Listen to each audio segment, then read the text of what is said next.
Hey, what's up, everybody? Welcome to MyFi. Glad that you're here. Got a great episode for you today. Super excited. Got a guest on the show named Crystal Nicole, multiple Grammy winner, multiple Grammy nominee. We had an incredible conversation. She's got some new stuff out. She's got a really exciting project coming out next year that we talk about. It's awesome. But anyway, wherever you're at, hit subscribe. If you're on Apple Podcasts, if you're on YouTube, whatever, wherever you're at, hit subscribe because you want to get the notifications when stuff is dropping. You know what I'm saying? So hit the subscribe button wherever you're at, and make sure you're following us on social at MyFi Podcast everywhere. Just at MyFi MyFi Podcast everywhere. So let's do it. Let's get into it.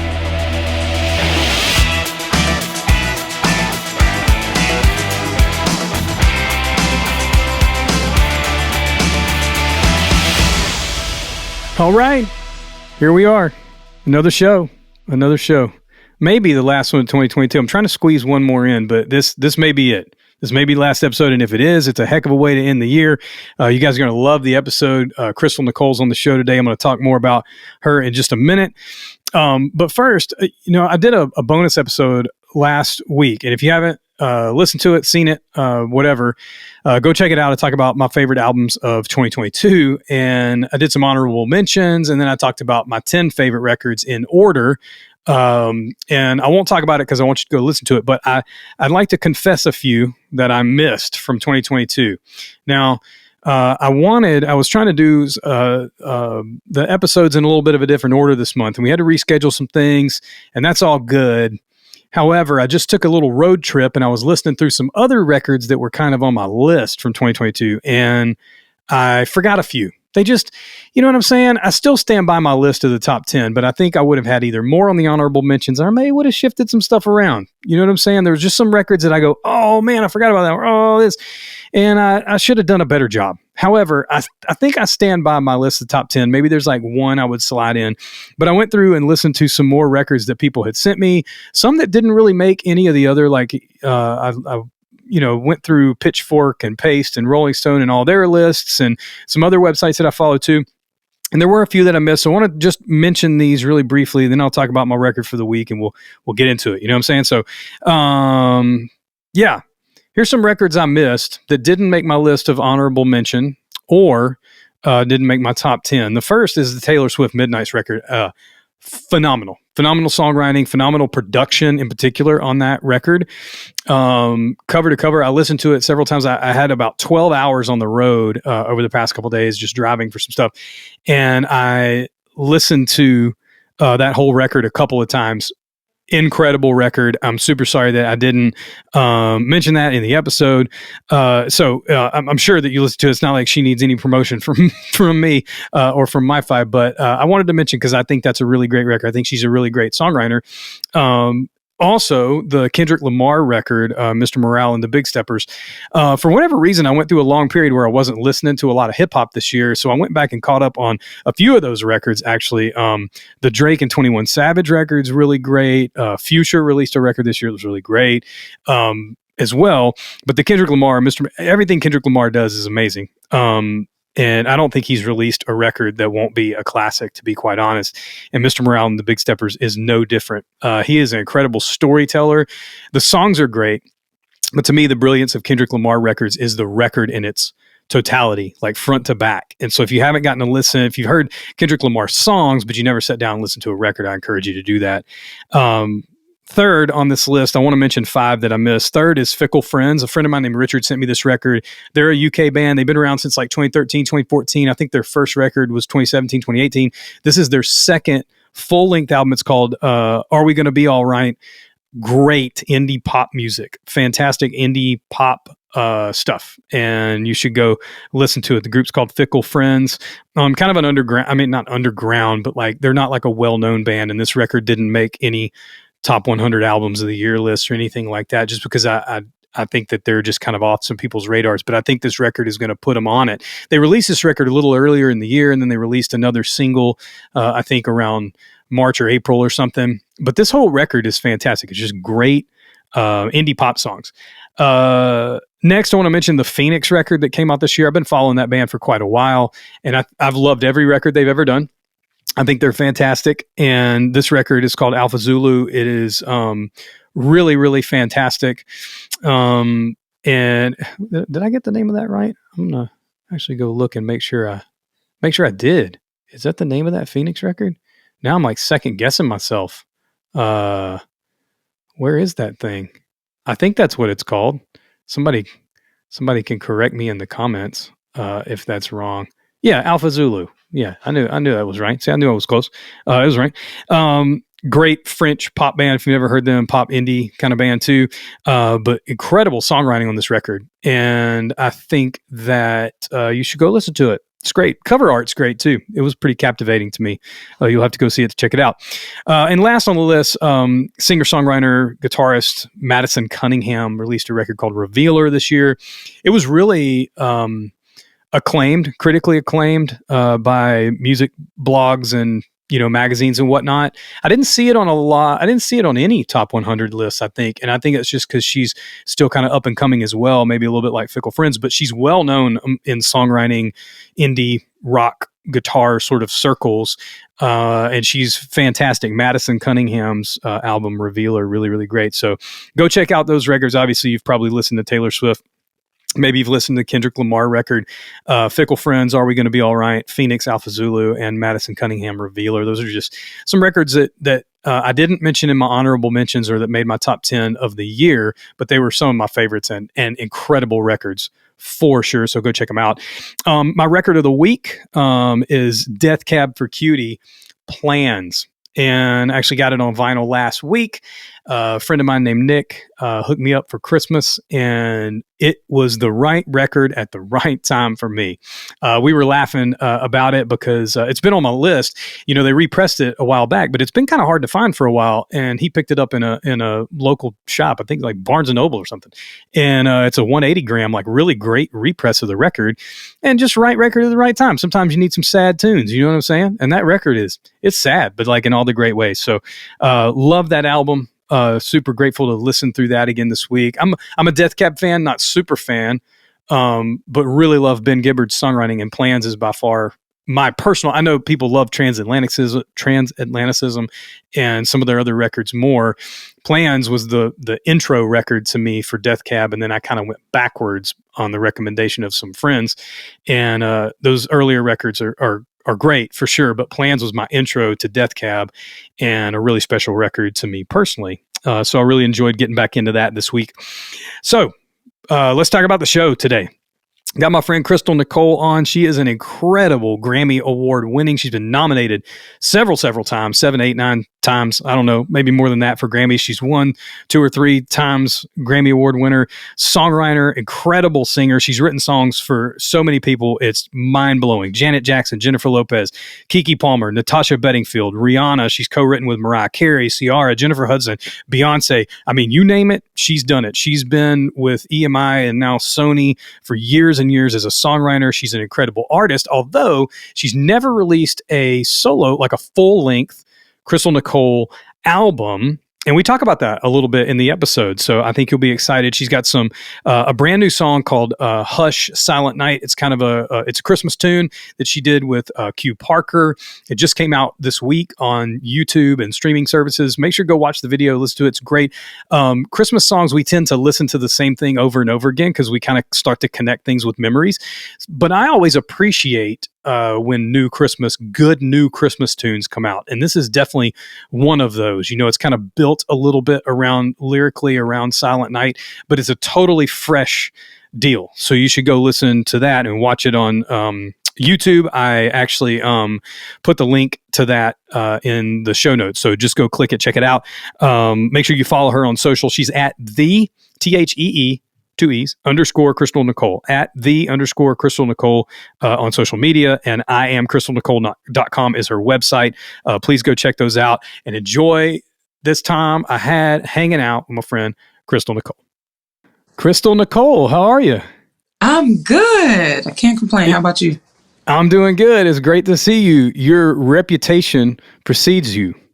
Oh, wow. Well, that's good, I guess. I was telling you earlier, we always chit chat a little bit before we hit record on the show that our mutual friend Detox had told me all about you.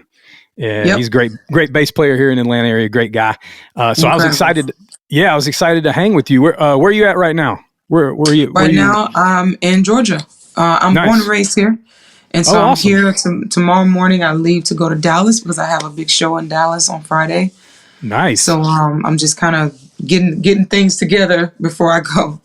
Nice. Born and raised. What part of Georgia were you born in? I was born in Atlanta, and I was raised in Decatur. And now I live in Gwinnett. So yeah, I've been kind of all around. Nice. Did you grow up in a musical family? I did. My mom, my dad, and my sister, we would harmonize on the way to the grocery store. I learned how to harmonize at like the age of 3. So, oh my gosh. It was all things music, and it just kind of became this therapeutic way of life for me. If I was dealing with something, if I was going through something, music was always the escape for me. Yeah. What were some of the early songs or records or artists that you remember that connected with you? Because that sounds deep, like it was therapeutic for you. So what were some of those artists or records or whatever? That's a good question. Probably most definitely Stevie Wonder. Yeah. Like my mom would always play Stevie Wonder Saturday mornings when she's cleaning the house when I was younger. So I fell in love with just, the depth of his music even at a young age. And of course, Whitney Houston. That was Whitney Houston and Mariah were my vocal coaches. They just didn't know it. So yeah, definitely. I definitely, grew up listening to them, and like Jodeci and Dru Hill and Boyz II Men.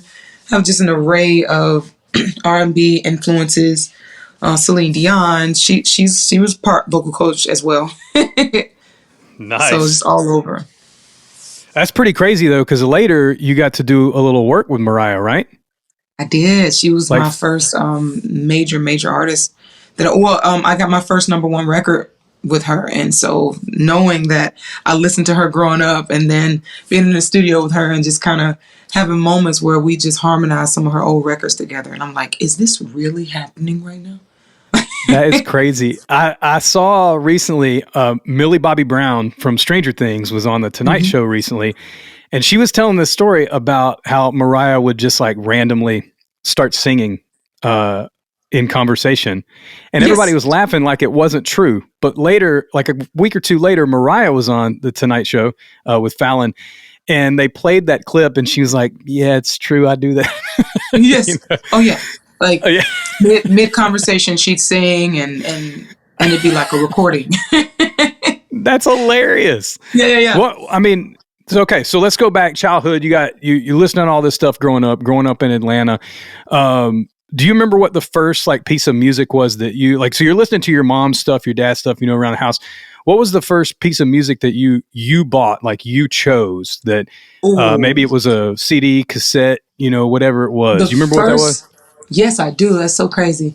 The first album that I ever purchased myself was the Fugees, Lauryn Hill, nice. Pras, and Wyclef. Yeah, it was the Score album, the one that had all those big #1 hits on. And I remember getting it, and I was like, "This is mine!" Like I purchased music, And CD.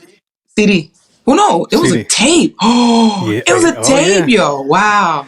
Yeah. Put your finger in there and and rewind it. Oh yeah. There's something I was trying to explain to my daughter like what the era of 90s R&B like, and I love R&B. I'm into it. I would not say I'm a student of it, but the 90s R&B feels like the best era, maybe 70s and 90s. The 90s was the best era for R&B. I turned on this 90s essential R&B thing in the car the other day, this just playlist, Apple Music playlist. And my daughter she's literally singing, she's 12. She's singing every one of these songs. I'm like, how do you know these? She's like, everybody knows these. Everybody knows these songs. I'm like, I guess you're right. Everybody knows these songs. Right. Growing up in that era must have been amazing. Oh yeah. It was, well, we had all the best of the best, it was the mixture of a little bit of the older era, like the 80s was still kind of influenced in there, and some of the 70s, but we also had what we were going into. We were getting ready to go into the 2000s, so the 90s is that sweet spot right in the middle. It's that bridge, that transitional spot of music, in my opinion. Yeah, it seemed a little bit like anything was possible. Like R&B artists were trying things like in the late 70s, punk rock was like trying things. Yep. And even in like the 2010s, like I feel like hip hop's been doing that. It's been really innovative. Definitely hip hop in 2010s. Yeah. Yeah, it was crazy. So growing up in Atlanta, that was like the center, it seemed like, of so much of what was going on R&B. Talk about a little bit of what that was like artists that you were inspired by from here, maybe artists that you met that started your journey, sort of. Absolutely. So during that time, everything was talent show based. That's interesting. Everything was about talent shows. I had a singing group that I was in, and we'd break up every week. Like every week there'd be a new girl. Oh, okay. It was called, the sad part is it was called Yesterday. And so there was always this joke like, yesterday you had a group and today you don't. That's awesome. We named ourselves wrong because we prophetically spoke failure over ourselves. Oh no. It's just awful. But we were always in talent shows. This is where I met my husband. We used to compete against each other in talent shows. Who won? Yep. His group was better. Okay. They had a better name. It was New Era, so their group was forward thinking. Yeah. Man, that's so great. That's so great. Oh my gosh.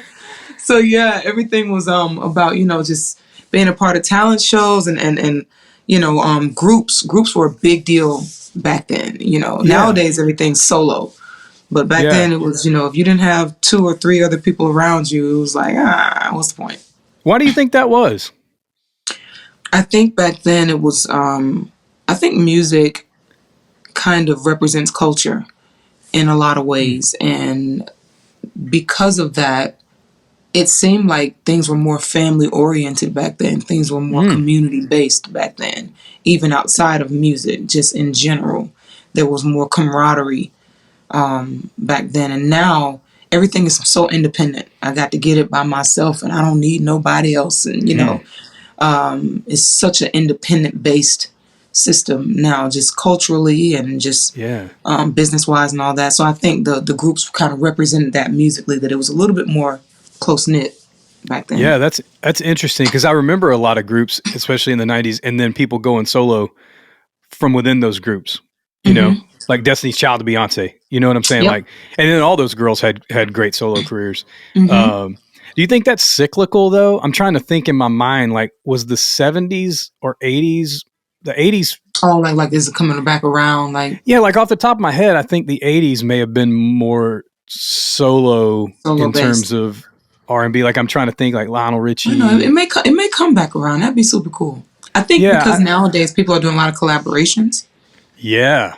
Because they can, you can just decide, hey, social media has made it to where you can connect with people outside of record labels being the dictator in that. Yeah. And so it may come back around just off the strength of being able to just directly artist to artist reach out online. Yeah. Going back a little bit, do you remember some of the songs that Yesterday did in the talent shows? Oh my gosh. So we used to always do Destiny's Child songs. And we used to mess them up all the time.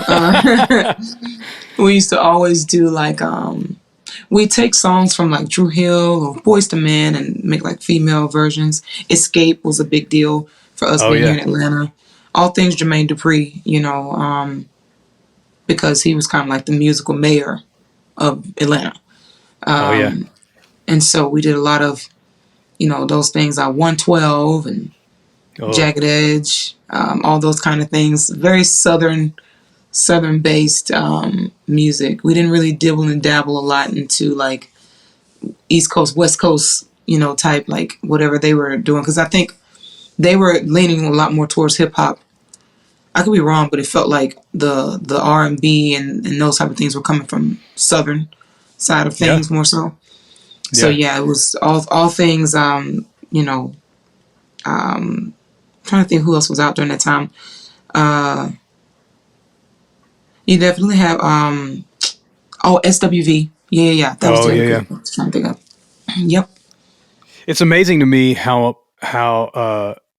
R&B in the 90s was so cross market, meaning like it was to me, I feel like it was after grunge music in the early 90s, like alternative rock was basically pop music in the early 90s. Mm-hmm. And then R&B basically became like the popular music for a huge chunk of the mid to late 90s. And so it wasn't about whether you were young or old or poor or rich or black or white or whatever. Like everybody loved it. Everybody.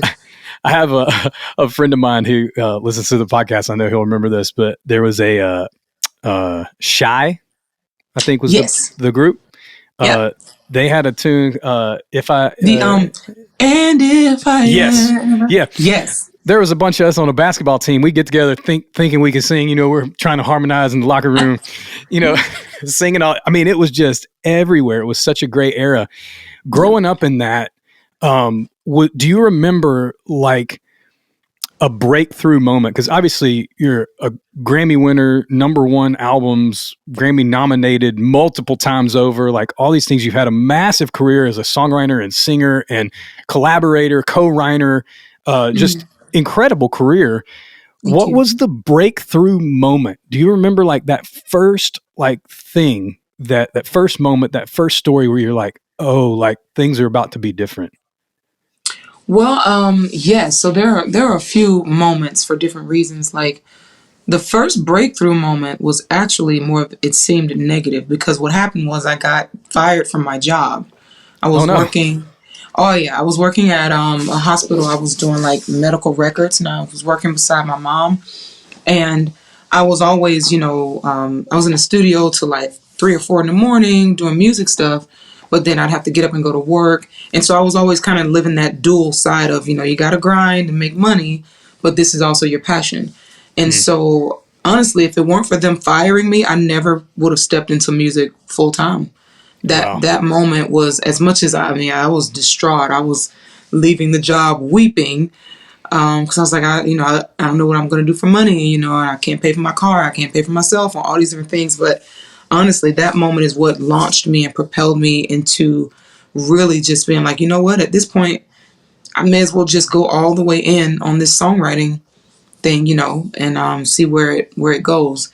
And so that to me was like a landmark moment in time for me. And then from there, it took quite a while in just being in studio sessions every night. I mean, I would be driving there with the gas tank was already on E. The people are looking for the car so they can tow it. I didn't have enough money for lunch, so I was scrounging up change in the cup holders just to buy a Slim Jim so that I could eat. and I would literally be in the vocal booth recording with an artist, and my stomach would be growling in the microphone. I'd be trying to sing over it so that no one knew that I was hungry, because it was tough, and it was like that for a while until I caught the attention of Jermaine Dupri. Some people, like my manager and some other people, kind of got some of my music over to him, and it was such a process, just trying to find the right fit for me, because I also caught the attention of Akon, and he wanted to sign me at first as a songwriter, and I'm broke, so I'm like, I don't care who calls, whoever can pay this next bill. We're going with you. Yeah, I'll do it for 3 Slim Jims. I do it for that and a box of Popeyes. Yeah. Let's go. Yeah. And so my manager, thank God for him, he was like, nah, he said, we got to wait. It's got to be right. I know where it's tough right now. He would meet me at the studio with like some balled up dollar bills and be like, hey, look, go pay your car insurance so you don't get locked up. We were just kind of both grinding it out at that point. Shout out to him, Tricky Biz. And he just kind of was like, I know it's crazy right now, but trust me, a few months from now, if we stay focused and we don't just go at anything, just because you're hungry doesn't mean you should eat anything. And I learned that in that season that you can pace your hunger in that way, And so we paced our movements, and then eventually Jermaine Dupri, because Jermaine Dupri had to come with a couple different deals. The first deal was awful. Wow. And I had to turn it down as much as I needed the money. So it wasn't until I got the attention of Sony. Well, actually at that time it was EMI Music Publishing, Big John. And they decided to partner with Jermaine Dupri as it pertained to me as a songwriter. And then I signed to to EMI / Jermaine Dupri. EMI is now Sony, so that's who I'm with now still to this day. But yeah, it was rough, and I had to be very patient and hungry, and I was pawning things. I pawned my keyboard, I pawned my guitar. Oh no. All kinds of things just so I could, just be wise about where I'd land, Mm-hmm. Do you feel like you knew all along it was going to work out, or were there, I'm sure there's always seasons of doubt, but like in your gut, did you go, I'm going to make this happen. Like this is going to work out? In my gut, I knew it. I had a moment where, I think I was listening to, I was still I had just gotten out of school because I didn't graduate, because I played around in school and I was so focused on music and I was in studio sessions. And so I didn't make the attendance, in order to graduate. So all that kind of used to sit on me heavy, like, you didn't graduate high school and you lost your job, and, just the doubt and the fear and just the self-talk was insane. But I listened to someone preaching one day, and they said, they were just talking about the power of your mind and the way you think, and what you think of yourself is pretty much who you become. And so I just, for whatever reason that day, I looked in the mirror and I was like, this time next year, I'm going to be the number one songwriter in the game, and I'm going to make millions. And I was totally broke. My mom was about to we were about to lose our house. We were borrowing money from friends just so that we didn't get evicted. It was horrible. And I'm literally looking in the mirror that day going, I know what I see right now around me, but next year you're going to be the number one songwriter in the music industry. And I was. Wow. Because God Within a year. Yep. What was the first song that did that for you? The first real official song that did that for me was Touch My Body, Mariah Carey. That was I had a few things before that, but it was still rough because even when that came out, I didn't see the royalties yet. And I remember being in the mall, listening to it on the radio, but I couldn't buy anything in the mall. Oh, God. And I was like, this is amazing. I'm literally standing in line in the food court, and I don't know that I can actually get food, but you guys are jamming to my record. That is awesome. Crazy. It's weird and awesome. And ASCAP, they had this big award show that, they do every year, and they wanted me to host because at that time I had done a lot of things with Mariah. I was starting to work with Beyonce, and I was just kind of like starting to really snowball. Wow. And they wanted me to co-host the ASCAP Awards alongside Jonte Austin, who's one of my favorite songwriters here. And so I remember getting the offer to co-host, but I couldn't purchase a flight. Wow. So here I am being offered to co-host this ASCAP Awards, but I don't have enough money to book a flight to get there in LA. And so it was just this, and I was in one little season of just, I'm at the table. Yeah. But I can't eat anything there. The food is being passed around me, and I can see I'm in camaraderie with all these big names, but I can't actually partake of the meal just yet. Wow. And so I had to live in that space for a minute where it was still patient, still just waiting. Like you've made it, but not quite yet. Did you get to host? Did you make it over there? I did not. I was so hurt by that. I remember just in my room crying, just like, I don't understand this. Like, now at this point, I've done the work. Now I've actually been writing songs and I've grinded in the studio, and I'm right there at the door, and I still can't open it, but I can hear everything that's going on, and I'm close enough to smell the food, but I can't taste it. It was such a weird zone to be in because it was tough. And I was like, at that moment, I did kind of question, like, is this ever gonna, like, is this what it looks like to be a part of this? Like, right there, but not close enough, So that was a tough one for me. Did you obviously, I can hear it in your voice that was really frustrating. Yeah. Do you look back on that time now with any gratitude towards like that season? Absolutely. I'm a firm believer that the rooms that I'm meant to be in, like the rooms that God's designated me to be in, He gets me in those rooms. Yeah. And so there have been a lot of things that I wanted to do and that people invited me to do that I didn't get to do. And so now just maturity and life and wisdom has taught me that that obviously wasn't where I needed to be. For whatever reason, I may have needed to be here with my family and spend more time. By the time I did get rolling, I was gone a lot. I was practically living in another state. And so there were, things that I needed to maybe be here for. And also just, it built up such an appreciation in me for timing and for work ethic. I had to work years in the hole, basically. You go get a job and you work 2 weeks in the hole. Yeah. I probably worked 5, 6, 10 years in the hole. Yeah. So it created such a level of humility that I think I needed in order for me to be prepared to go into those rooms. And I think people skip over, especially right now in this season of social media and so many things are so immediate. They're missing those transitional moments that create those humility things and builds that character. My character was being built while I was crying about not being able to go. God was building some things and tweaking things inside of me that were necessary for me to not just go to this one event, but for me to be sustained 20 plus years in the industry. Yeah, character seems so much of a necessity if you want to have a long-term career in something like this, Would you say primarily, because you have an incredible voice, if you're listening, you haven't heard Hush, the latest project that you dropped with Q Parker? Yeah, right? Q Parker 112, Silent Night Hush. Yes, it's incredible. The YouTube just released the day before we're filming this, but just a few days before listeners are going to hear this. So just a couple weeks before Christmas, go watch it on YouTube. The video's fantastic too. The song's fantastic. It's up on streaming services. So y'all go check it out. Your voice is incredible. You write incredible. I'm sure that you produce vocals. You do a lot of different things. Mm-hmm. If you had to say, I'm primarily a what? Singer. Before a songwriter? So the crazy thing is I never wanted to write songs. Really? Never. I was fighting that tooth and nail.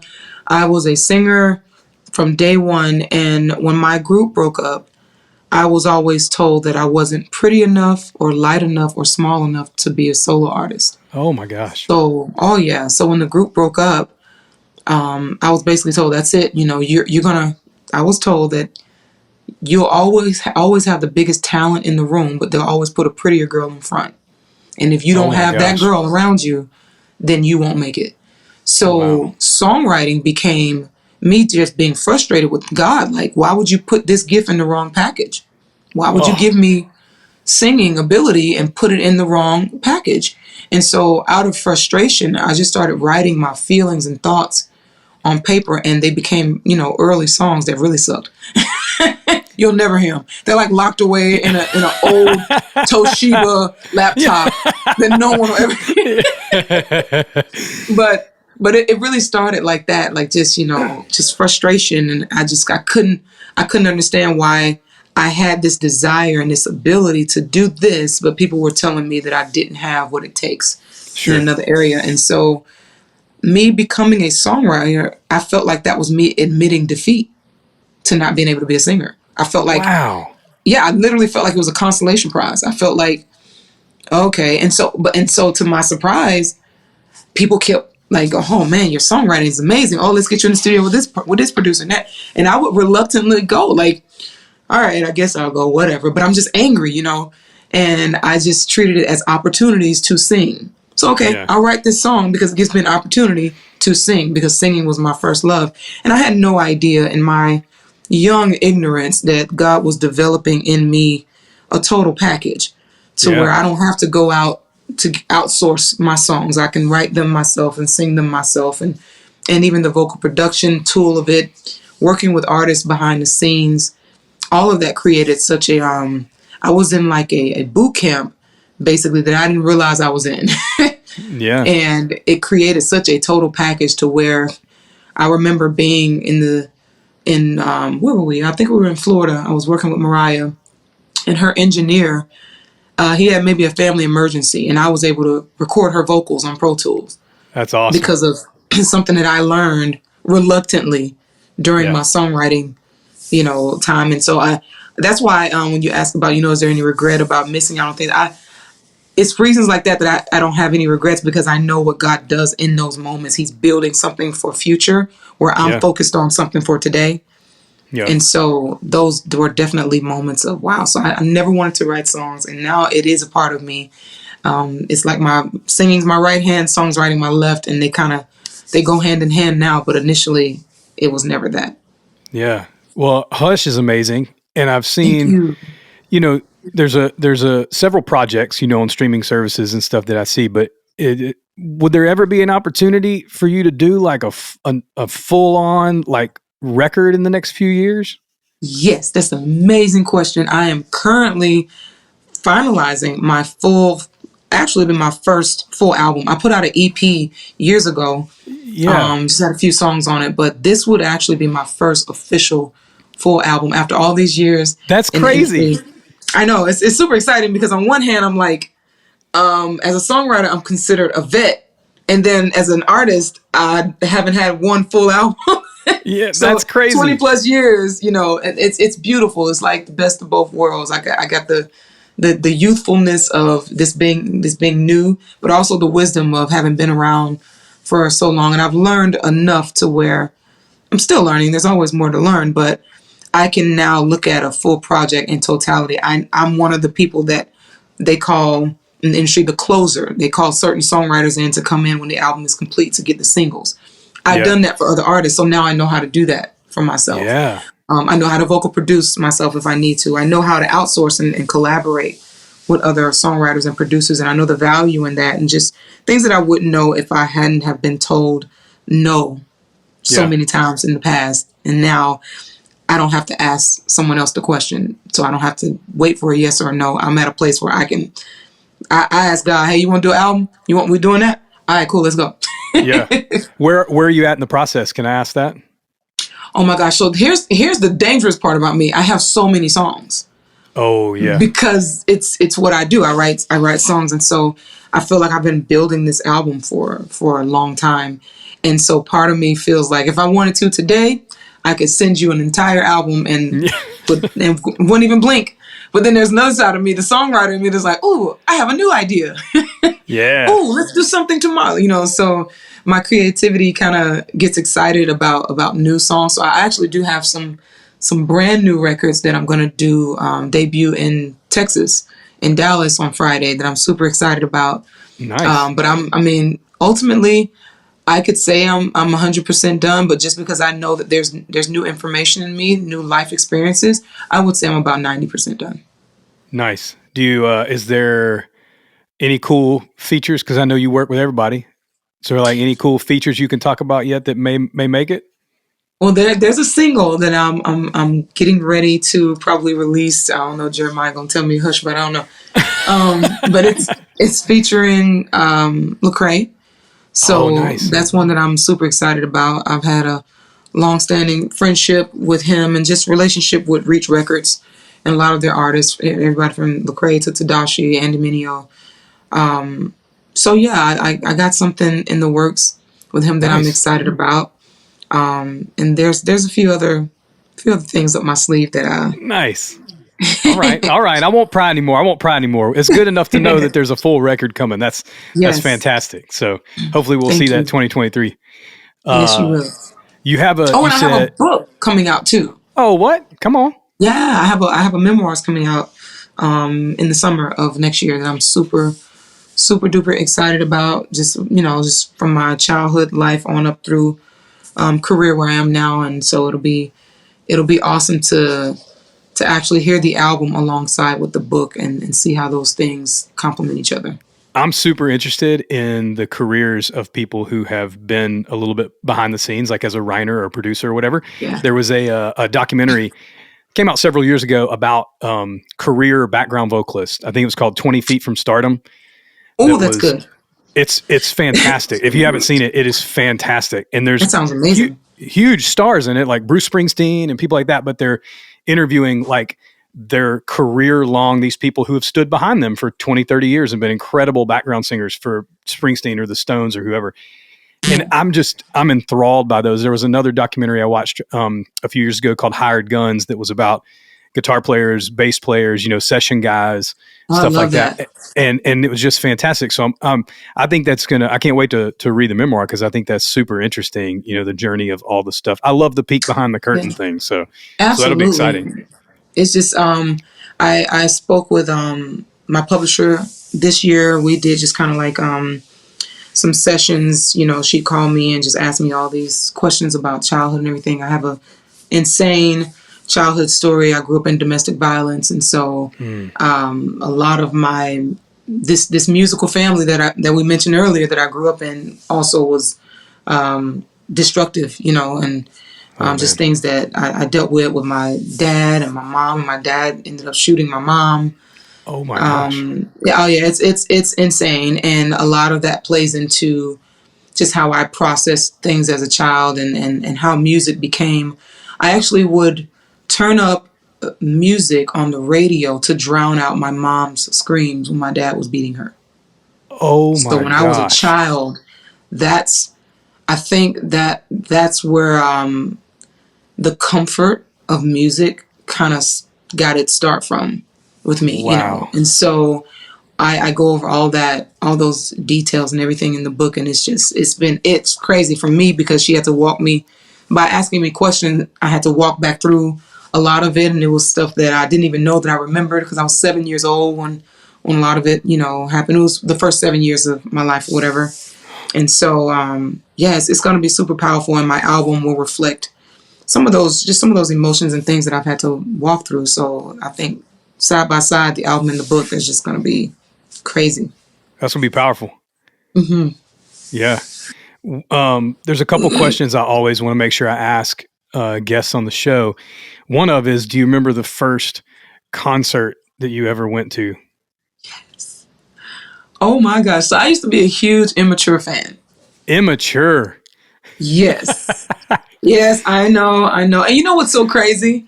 Out of all the people I've worked with and met in the industry, I've never met any of them. Really? But I have never met these guys, and I used to have their posters all over my wall. I was a fanatic when I was growing up, and that was the first concert. I bought a concert ticket to go see them, and during that time it was pandemonium. It was girls passing out in the front row, like they were like the Beatles, like It was insane. And we were all insane. We were all crazy. And so that was my first concert. Man, I don't know what it was. So you may laugh at this because I'm a white dude that grew up in the South, but I play guitar for a living, and I grew up with like alternative music mainly, but I love 90s R&B. And the other day I was in a record shop, and you say Immature. There was a group of there was the groups, because there was the whole New Jack Swing thing in the 90s and, all that. And I loved all those groups. But then there was kids groups like Crisscross and Immature and the younger. B2K and all that. Yeah. Yeah. I was in a record shop the other day and found a white label promo. I collect vinyl. So I found a white label promo of Soul for Real Candy Rain. Do you remember that? Yes. That's a classic. Yeah. That's such a classic. I mean, it was like a radio promo, yeah. Oh my gosh. Yeah. It makes you want to dance even if you can't dance. Yeah, I loved all that stuff. And now they're repressing all this great stuff. So I got a copy of the first Belle Biv DeVoe record this year. Oh, that's cool.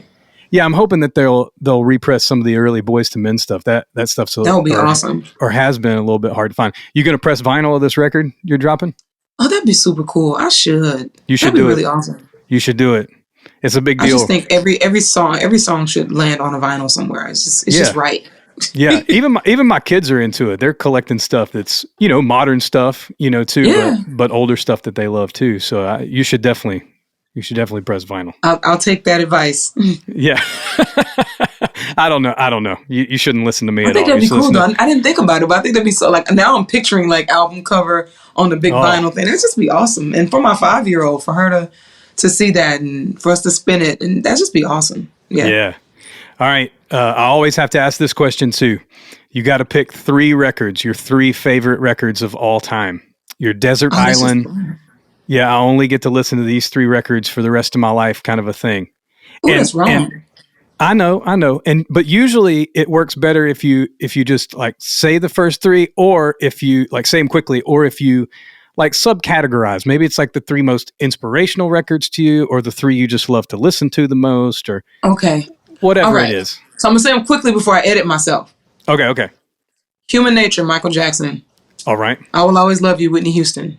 All right. And Amazing Grace, anybody. I love it. Those three. All right. Is there an Amazing Grace performance that stands out if you think about it for a second in your mind? Probably CeCe Winans. Oh yeah. Yep. So if I can get CeCe Winans, Amazing Grace, Whitney Houston, I Will Always Love You, and Michael Jackson, Human Nature. Yeah. I've hit everything I need to hit. All right. Last question, just for fun. Is there, because you work with so many people, I was looking up, and I don't know if just because it's on the internet doesn't mean it's true, but I found a list of people that you had worked with. So correct me if I'm wrong. Janet Jackson, Jennifer Lopez, Keke Palmer, Natasha Bedingfield, Rhianna, Mariah Carey, Ciara, Jennifer Hudson, Beyonce. This is and the list was longer than that. And if you got it from Wikipedia, I know for a fact they're missing some people. yeah, probably. Is there somebody? Well, you've worked with some of the biggest and best in the history of music. Is there somebody that you haven't worked with that you go, man, I would really like to partner up with them and collab and Ryan or record something? Justin Timberlake. Well, he listens. I'm sure he listens to this show. So I love Timberlake. He is just an icon. He's a legend. He's a GOAT. Yes. And I've always wanted to work with him. Yeah. All right. Well, if by some random chance he hears this, JT, we're calling you out. Crystal Nicole. She needs to write and sing on that next record, whatever it is. Absolutely. Hey, it's been a pleasure having you on the show, Crystal. It's been awesome. Man, much.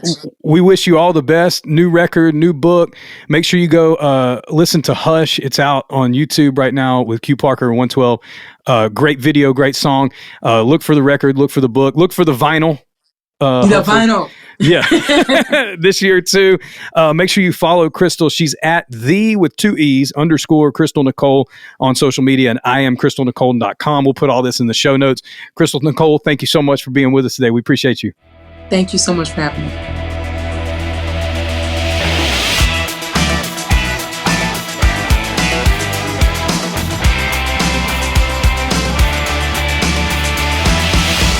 What a fantastic episode.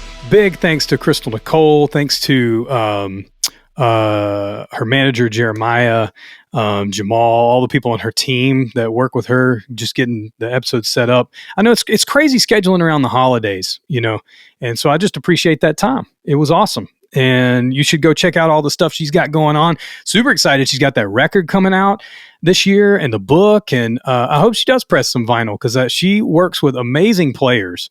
There are incredible musicians around Atlanta. Some are friends. Some I would love to meet because they're just incredible people. And I think her record is going to be great. She's going to have the best of the best, and she is the best of the best. So I can't wait to hear those songs and all that stuff. Make sure to go check out Hush, the single that she just dropped with Q Parker. Follow her on social at _, Crystal Nicole. Check out IamCrystalNicole.com for all the latest stuff. And make sure you're following MyFi too, at MyFi Podcast everywhere.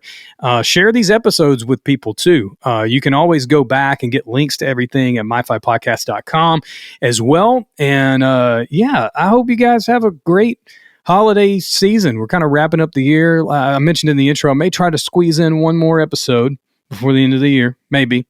But if this is it, man, this is a great way to end 2022. We're looking forward to all the cool stuff we got going on with MyFi in 2023. And we hope that you've loved the podcast. If you have, share it with friends, tell people about it. I've had a blast. I've gotten to interview some people that I really admire this year, met some new people. It's really encouraging to hear people's stories around how music has influenced and inspired their lives, because we all have some connection to music, whether we're just a casual listener or a creator or a producer or songwriter or musician, whatever it may be. So hope that you've enjoyed it no matter how you interact with music, and tell somebody about it. And we'll see you in the new year with MyFi, unless I can squeeze in that last little episode. Then I'll let you guys know. You know what I'm saying? But till next time, have a good one.